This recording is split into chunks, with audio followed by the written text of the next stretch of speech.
بسم اللہ الرحمن الرحیم۔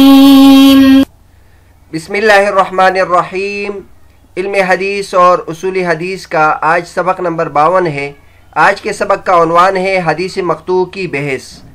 آج کے سبق میں ہم حدیث مقطوع کے بارے میں تفصیل ذکر کریں گے۔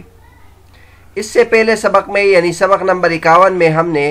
حدیث موقوف کے بارے میں تفصیل ذکر کی تھی، جس میں ہم نے حدیث موقوف کا لغوی معنی، اصطلاحی تعریف اور حدیث موقوف کی جو اقسام ہے، موقوف قولی، موقوف فعلی اور موقوف تقریری کی مثالیں ذکر کی تھی۔ پھر یہ بھی ذکر کیا تھا کہ حدیث موقوف کے بارے میں خراسان کے علماء کرام کی خاص اصطلاح ہے کہ وہ اس پر اثر کا اطلاق کرتے ہیں، جبکہ دیگر محدثین اثر کا اطلاق حدیث مرفوع پر بھی کرتے ہیں۔ اس کے بعد ایک بڑی بحث ہم نے یہ کی تھی کہ حدیث موقوف کبھی حکماً مرفوع ہوتی ہے، اور پھر مرفوع حکماً کہاں ہوتی ہے اس کی صورتیں ذکر کی تھی۔ اس کے بعد پھر ہم نے یہ بحث کی تھی کہ کیا موقوف جو روایت ہے وہ مسائل شریعہ میں حجت ہے کہ نہیں، تو اس کے بارے میں تفصیل سے ذکر کیا تھا۔ آج کے سبق میں ہم حدیث مقطوع کے بارے میں بیان کریں گے، اور یہ پہلے بیان کیا تھا کہ حدیث کی یہ جو اقسام ہے یہ قائل کے اعتبار سے حدیث کی اقسام ہے، یعنی حدیث میں کس کا قول، کس کا فعل یا کس کی تقریر ذکر ہے، اس اعتبار سے حدیث کی پھر 4 قسمیں بنتی ہیں، اور وہ 4 قسمیں یہ ہے: حدیث قدسی، حدیث مرفوع، حدیث موقوف اور حدیث مقطوع۔ سب سے پہلے جو قسم ہے وہ حدیث قدسی ہے، جس میں اللہ تبارک و تعالیٰ کے اقوال کا ذکر ہو، اور اس کے بعد اس میں نبی کریم صلی اللہ علیہ وسلم کے قول، فعل یا تقریر کا ذکر ہو۔ حدیث موقوف اس کو کہتے ہیں جس میں صحابہ کرام کے قول، فعل یا تقریر کا ذکر ہو، اور حدیث مقطوع اس کو کہتے ہیں جس میں صحابی کے بعد تابعی یا تبع تابعی کے قول یا فعل کا ذکر ہو۔ تو پچھلے اسباق میں ہم نے حدیث قدسی، حدیث مرفوع، حدیث موقوف کے بارے میں تفصیل ذکر کر دی۔ آج کے سبق میں ہم حدیث مقطوع کے بارے میں تفصیل ذکر کریں گے، جس میں حدیث مقطوع کا لغوی معنی، اصطلاحی تعریف اور حدیث مقطوع کی مثالیں، اور پھر حدیث مقطوع کی جو قسمیں ہیں یعنی مقطوع قولی اور مقطوع فعلی، اس کی مثالیں ذکر کریں گے، اور آخر میں یہ ذکر کریں گے کہ کیا حدیث مقطوع حجت ہے کہ نہیں، اور یہ بھی ذکر کریں گے کہ حدیث مقطوع اور حدیث منقطع میں کیا فرق ہے، اور اس کے بعد یہ بھی ذکر کریں گے کہ موقوف اور مقطوع احادیث کے مواقع کون سی ہے، یعنی کون کون سی کتابوں میں موقوف اور مقطوع احادیث کی تعداد زیادہ ہیں۔ چنانچہ سب سے پہلے حدیث مقطوع کا لغوی اور اصطلاحی معنی ذکر کرتے ہیں۔ مقطوع آپ حضرات کو پتہ ہے قطع یقطع سے ہے، جس کا معنی ہے کٹنا، اور مقطوع اس کو کہتے ہیں جس کو کاٹا گیا ہو، اور یہ موصول کی ضد ہے۔ تو چونکہ حدیث مقطوع میں تابعی کے قول، فعل کا ذکر ہوتا ہے، اور وہ صحابی تک یا نبی کریم صلی اللہ علیہ وسلم تک نہیں پہنچتی، اس لیے اس کو مقطوع کہتے ہیں، کیونکہ وہ کٹ جاتا ہے۔ اور اصطلاح میں کس کو کہتے ہیں؟ ما اضیف الی التابعی او من دونہ من قول او فعل۔ اصطلاح میں مقطوع اس حدیث کو کہتے ہیں جس میں تابعی کی طرف اس کی نسبت کی گئی ہو، یا تابعی کے بعد کسی اور کی طرف اس کی نسبت کی گئی ہو، یعنی بالفاظ دیگر آپ اس کو یہ بھی سمجھ سکتے ہیں کہ جس میں کسی تابعی کا فتویٰ ہو، یا اس کے عمل کا ذکر ہو، یا تبع تابعی کا فتویٰ ہو، جیسے امام ابو حنیفہ رحمۃ اللہ علیہ، امام مالک رحمۃ اللہ علیہ، امام حسن بصری رحمۃ اللہ علیہ، اس کے اقوال اور فتاویٰ یہ مقطوعات میں آتے ہیں۔ تفصیل اس کی یہ ہے کہ جب تابعی کی طرف یا تبع تابعی کی طرف کوئی بات منسوب کی جائے، قول ہو یا فعل ہو، تو اس کو مقطوع کہتے ہیں۔ لیکن آپ اگر دیکھ لیں، ایک اصطلاحی لفظ ہمارے پاس مقطوع ہے، اور ایک اصطلاحی لفظ ہمارے پاس منقطع ہے۔ تو بظاہر یہ 2 الفاظ ہیں، منقطع اور مقطوع۔ لغت کے لحاظ سے تو دونوں کا مطلب یہ ہے کہ مقطوع اس کو کہتے ہیں جو کٹا ہوا ہو، اور منقطع بھی وہ ہے جو متصل نہ ہو اور کٹا ہوا ہو۔ لیکن اصطلاحی اعتبار سے ان دونوں میں فرق ہے۔ مقطوع جو ہے یہ متن کی صفت ہے، یعنی متن سے اس کا تعلق ہے، اور یہ پہلے بیان کیا، اگر متن اللہ تبارک و تعالیٰ کا ہو تو اس کو حدیث قدسی کہتے ہیں، اگر متن نبی کریم صلی اللہ علیہ وسلم کے الفاظ پر مشتمل ہو تو اس کو مرفوع کہتے ہیں، اور اگر متن صحابہ کرام کے اقوال پر مشتمل ہو تو اس کو موقوف کہتے ہیں، اور اگر متن کسی تابعی کے قول پر مشتمل ہو تو اس کو مقطوع کہتے ہیں۔ لیکن منقطع کا تعلق سند کے قبیل سے ہے، سند کے صفات میں سے ہے۔ یہ آپ حضرات کو پتہ ہے، منقطع اس کو کہتے ہیں کہ بیچ میں راوی گرا ہوا ہو، تو لہٰذا منقطع اور مقطوع میں یہ فرق آپ ملحوظ رکھیں۔ پھر جو حدیث مقطوع ہوتا ہے اس کے لیے بات ضروری نہیں ہے کہ وہ متصل ہو،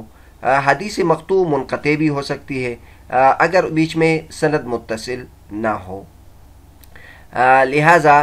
اس کا تعلق متن کے ساتھ، حدیث مقطوع کا تعلق متن کے ساتھ ہے، اور حدیث منقطع کا تعلق متن کے ساتھ نہیں ہے۔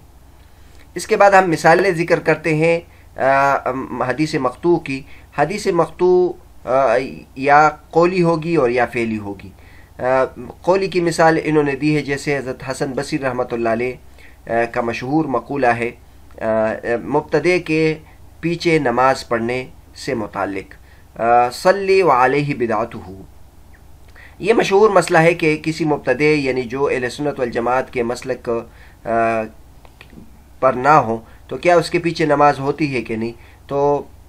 حسن بصری رحمۃ اللہ فرماتے ہیں کہ ہمارا تعلق نماز سے ہے، لہٰذا آپ نماز اس کے پیچھے پڑھ لیں، البتہ اس کی جو بدعت ہے اس کی سزا آپ کو نہیں ملے گی، اس کا گناہ آپ کے اوپر نہیں ہوگا۔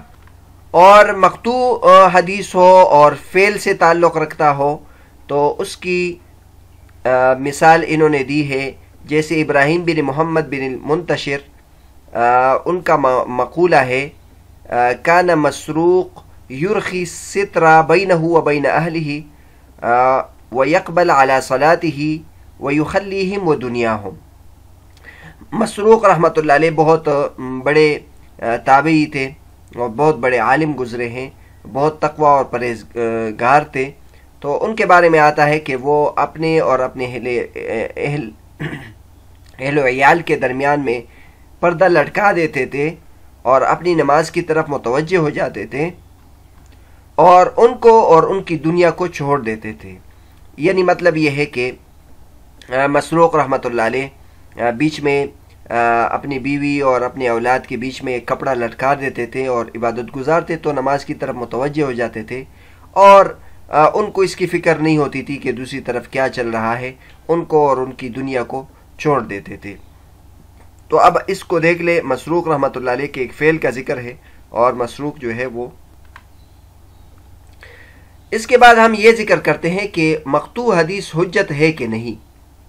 تو یہ آپ حضرات کو معلوم ہے کہ حجت شرعیہ ہمارے پاس بنیادی طور پر دو چیزیں ہیں، اور ایک جو ہے وہ کتاب اللہ ہے اور ایک سنت رسول ہے۔ اس کے بعد جو صحابی کا قول فعل ہے یا تابعی کا قول فعل ہے تو یہ ان کے اجتہادات میں آتے ہیں۔ انسان کے لیے بہتر یہ ہے کہ ان کے اجتہادات پر عمل کرے۔ اگر ان کا اجتہاد یعنی اجتہادی امور سے تعلق رکھتے ہوں تو بہتر یہ ہے کہ آدمی ان کے طریقے پر چلے، لیکن اگر ان میں اختلاف ہو، یہ بہت سارے مسائل میں ان میں اختلاف ہے، تو تمام کے اجتہادات پر عمل کرنا ضروری نہیں ہے، پھر کسی ایک کے اجتہاد پر عمل کریں گے۔ تو یہاں یہ بات بنیادی طور پر بیان فرما رہے ہیں کہ مقطوع حدیث احکام شرعیہ میں حجت نہیں ہے۔ احکام شرعیہ کا اثبات بنیادی طور پر کتاب اللہ سے اور سنت نبی کریم صلی اللہ علیہ وسلم سے ہوتی ہے، اور اس کے بعد جو صحابہ کرام کے اقوال ہے یا تابعین کے اقوال ہے وہ بنیادی طور پر حجیت کے لیے نہیں ہے۔ ہاں البتہ اگر ان کا استدلال قرآن و حدیث سے ہو تو پھر تو ان کا استدلال قرآن و حدیث کی بنیاد پر درست ہے۔ تو کہتے ہیں کہ اگر ان کی نسبت قائل کی طرف صحیح بھی ثابت ہو پھر بھی یہ احکام شرعیہ میں حجت نہیں ہے، کیونکہ یہ مسلمانوں میں سے کسی ایک کا فعل ہے۔ لیکن اگر یہ معلوم ہو جائے کہ ان کا جو یہ قول ہے یا فعل ہے یا فتویٰ ہے یہ مرفوع در حقیقت میں نبی کریم صلی اللہ علیہ وسلم سے ثابت ہے، تو پھر یہ اس وجہ سے حجت ہوگی کہ یہ مرفوعاً ہے۔ جیسے مثلا کسی تابعی کا یہ قول یرفعہ کہ وہ اس